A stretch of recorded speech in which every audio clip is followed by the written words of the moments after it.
So when I was in college, it was San Jose State, and it was 5 years ago, and I had a nutrition course. And this is actually how I started my presentation. I had every fifth person stand up, and I gave them the statistic that 1 in 5 people are bulimic. And I went on, you guys could sit down. That was just my presentation. So I went on and I did the typical presentation. I had an awesome PowerPoint because I'm really good at media, and it had all these statistics, but I left out something. And I left out that I myself was bulimic, and I still am. And just like in AA meetings, they don't say I'm a recovering alcoholic. I'm going to say I'm bulimic. And even though I don't eat 3,000 calories and purge after anymore, and even though I don't weigh myself every day anymore, those little negative voices are still in my head. And I know it's an everyday battle that I have to fight those off. Because I know, just like an alcoholic, that one choice is the wrong choice. And it's a slippery slope, because anything of that pattern becomes a habit. And when it becomes a habit, sometimes you lose control. And when you lose control, sometimes it's unconscious, the things that happen. And it's a hard battle that I deal with every day. And my ego was straight like, don't say that about yourself, you know? But I'm here to be vulnerable. I'm here to tell you guys all my scars, because I came to the point in my life that I'm like, if it helps another person for me to be so vulnerable, for me to show the darkness in me and the light that came out of it, then that's what I'm here to do, regardless of how embarrassing I was. I know my family probably knows, but they won't say anything. And I don't know if it's a Latin thing that we just don't talk about stuff. Maybe it is. And I know my kids, they say, Mom, you get sick after pizza sometimes. That's weird. And I just feel so ashamed, and I couldn't have them here. And I would love to have them at every speaking event, but right now I just can't. But I'm okay saying it in front of people. And this is actually the first time I've ever said it in front of people, except for maybe 1 or 2 clients that I opened up to right before, because I did start to practice, and I do want to, to make a good presentation. So I had to say that out loud. And when I say it out loud, then it becomes real, because I don't think I ever really said it to myself. I am a personal trainer. I am a nutritional coach. And that's why I felt like it was just so hypocritical for me not to be truthful and honest. Besides that, I fought like body dysmorphia, but it's one of those things that you fight every day. And it's okay, because you're human. But what I've came to realize is that I defined happiness as doing something that I love to do and feeling good about it. And although I love to eat, and although I love to feel thin, I did not feel good about what I was doing to myself. Because after I purged, I would look myself in the mirror, and I'm like the crier that, like, you could tell I've cried because your nose is red and your eyes are really watery. So I'm horrible. You would know if I cried. And then I had like these freckles of blood vessels that popped in through my face, and I was like, oh my God, what am I doing to myself? This is not good. So that's when I started shifting and changing. I was like, I can't do this. This isn't right. And what I want to start off with saying is that it always starts in the mind. This is a mind game.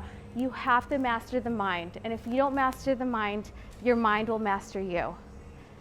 So what goes into the mind? Like I mentioned earlier, it's your belief systems, your values, everything that you've been taught since you were little. You're programmed a certain way to believe a certain thing. Now, is it true? Maybe, some of it, and then maybe not all of it. It's one of those things that as an adult, I had to look back at every value and every belief system that I have ever been taught and say, is this aligning to the person that I want to be? Is this aligning to the person that I aspire to be and help the world out? Because if it didn't align to that, then it didn't fit into my value system, and I let it go.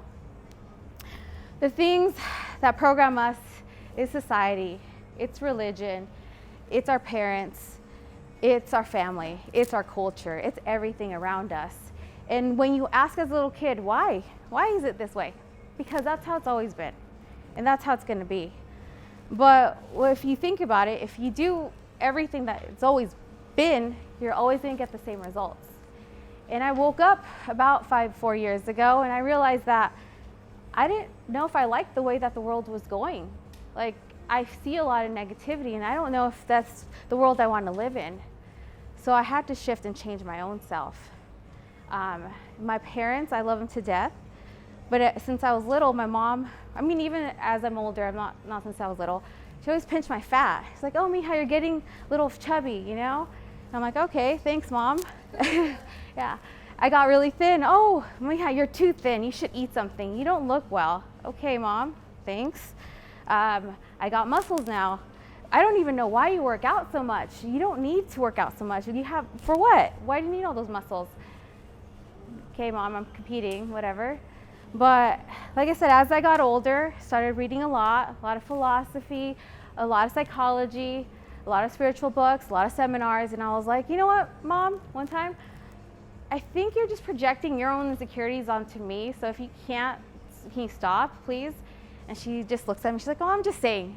I'm like, okay, well, I understand now that you can't change everybody and how they are to you. It's your reaction to them that will really make you who you are. So just letting go of how people are to you and just knowing that it's not about you most of the time. It's not, it's whatever they have inside. When I was younger, my dad would look at me and my sister and say, oh, you guys are okay. What does that even mean? Well, I mean, you guys aren't model types, but you're okay. Okay, well, if you tell your little daughter, the person that you're supposed to be raised by, that you're okay, that you're not models, then I don't think I'm beautiful. I must be ugly, right? So those are like the type of thinking that like I had to grow up with. And like I said, I love my parents to death. And I grew up knowing that there's limitations in their thought processes once I got old enough. My mom still tells me to this day, you should really get some boobs. You know, like the dress would really look nice on you if you just had some boobs. And I was like, Mom, I think you want boobs more than I want boobs. Like, what's that about, okay? But I was insecure when I had my kids. When I had my children, I never was thin, so I always had a little pooch. And after the babies, it was a bigger pooch. And I was like, oh man. And then I got stretch marks, and I'm like, what's going on here? And now I'm going on spring break, and there's these other 20-year-olds that look way better than I do because I have stretch marks and I have a chubby belly now. So 4 years ago, I did go through a procedure, and I did get a mini tummy tuck because I wanted hips now. So now I got this tummy tuck, but I had to gain weight to transfer fat, so now I'm chubbier than before. And it just messes with you. It messes with you. And I finally came to the point in my life of healing myself from all those different things. You have to strip away from everything that you've been taught that was negative. You have to readjust your paradigms to shift those things. Instead of self-love, instead of self-hate to self-love. And especially as a personal trainer, that's the thing is that physical health is so aligned with mental health and spiritual health. And most people don't see that. It's not just about the body. It really affects your vibration, and it can elevate. So my suggestion as a personal trainer is to try not to do the plastic surgery. And the biggest reason for that is that if you get the plastic surgery, your eating habits prior to the plastic surgery are gonna be the same after. So regardless, you probably won't sustain. And if before the plastic surgery, your mindset is, I don't love my body, guess what? After the plastic surgery, it will probably still be the same. And you'll probably still find something else to nitpick about yourself. And you will never feel good about yourself until you change what's here, because that's where it starts. So I know that's a lot, but it's been a struggle. And through that struggle though, through that adversity, I found light and I found myself. And I had to go through a state of solitude to really depict everything that was going on in my head and to shift and shift and shift. So for the next second, I'm gonna hold a moment of silence. If you guys could all just close your eyes. Because what I'm gonna ask you to do is something that, I'm a murderer, I killed things, okay? So I want you to really hone in on the fact that you have to kill self-doubt. You have to kill self-indulgence. You have to kill negative self-talk. You have to kill your a little bit of your ego, not fully, but a lot of your ego has to go. You have to kill your fears, and through those, you will find self-love. You will find compassion for yourself. And when you find compassion and self-love for yourself, you could spread it outward and find that for others. Because realistically, we are all just mirrors of each other, just showing a different conscious level. So you guys could open your eyes. The one thing that I really, really dislike when people tell me, it's easy for you, you're fit. And what I hear is comparison, because what you're doing is really comparing yourself to somebody that's maybe 10 chapters in when you're still on the first page starting. And everybody starts on the first page. And it starts with self-analyzation and really inside the mind to get those paradigm shifts changed before anything, because it shouldn't be about self-hate. It should be about self-love. So you're not working out because you hate your body. You should be working out because you love it. You should be eating healthy and right because you love the way it feels, not because I have to fit into that dress. Whatever that reason is, it has to shift. Because when you make those shifts will actually propel you forward into a healthier, happier version of yourself. It won't ever be negative towards you. It would always be positive. So my company name is Alegría, Mind, Body, Soul. Alegría is my last name, and which means joy or happiness in Spanish. So I found it really, really fitting that that was my last name, because I'm like, oh, this is what I'm here to do. I'm here to make other people happy through physical training, through mindset training, and through spiritual training, because it is all really aligned.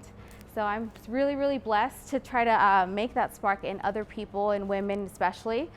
Like I mentioned to you guys earlier, We Revolution is my nonprofit that I want to start, or that I'm in the process of starting. And I went to the Gilroy Foundation to get some information. How do I start a nonprofit? What's the steps to take? You know, because I'm gonna do it. It's just, I need guidance. And they're like, really, really looked at me and they're like, why? I'm like, what do you mean why? I'm like, yeah, why? Where is this all coming from? What's the passion? Why? And then I gave him some, not excuse, I gave him an answer, but I didn't think it was real. I just needed to give him something, because I never thought about why. Why am I so passionate about helping other women? Why? So I went home and I really thought about it, went through the ego, and I was like, oh, that's why. It's because I need healing from it. Because through my journey, what I've seen is a lot of negativity towards myself with other women. And it was hard, because the words catty and bitchy and jealous and envy came up to mind when they looked at me, and they looked at me differently, because I'm different. I have a different vibe, so I connect with men different. And because I connect with men different, I was shamed a lot. And I went to a seminar, I would say November of last year, and I went up to Christine Hessler, which is like a spiritual psychologist. I was like, these women, they don't like me, and I don't understand why. I'm trying to be compassionate, and what's my issue? What's my problem? And she's like, well, did you ever stand up for them? Did you ever tell them something? And I'm like, no, I'm just passive. I just let it ride. I just don't say anything. And she's like, well, you're part of the problem. Because you never said anything, you're now part of what she calls a feminine shadow. And it hit me, because I was like, I felt I was like the victim. Why am I part of the problem now? So I think through going through this journey, I realized that you can't fight darkness with darkness. You have to fight it with light. So this is my way to fight that negativity that I felt. This is my way of healing myself from that negativity that I felt, to help other women, to make them self-confident, to help them heal themselves from any past traumas and wounds that we've been affected by. Because the human suffering happens to everybody. It's not racist. It's not about culture. It happens to everybody, and we're all going to go through something in our journey. Body image is something that hits everybody. So if we could all maybe show some compassion, show some love, more for yourself first, then to your family, and then to your community, I think it will all trickle out eventually. So that's my message, guys, is just to find that within first, and then little by little it will make that shift and change, because I do want to make this world a better place than what it is, or what I see it can turn into. So thank you guys for coming. I really, really appreciate you guys. And next month I will be hosting my third event with the theme of the American dream or independence. So one of those themes for July. So thank you. Hopefully I'll see you guys again.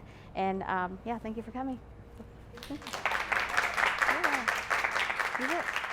That's it.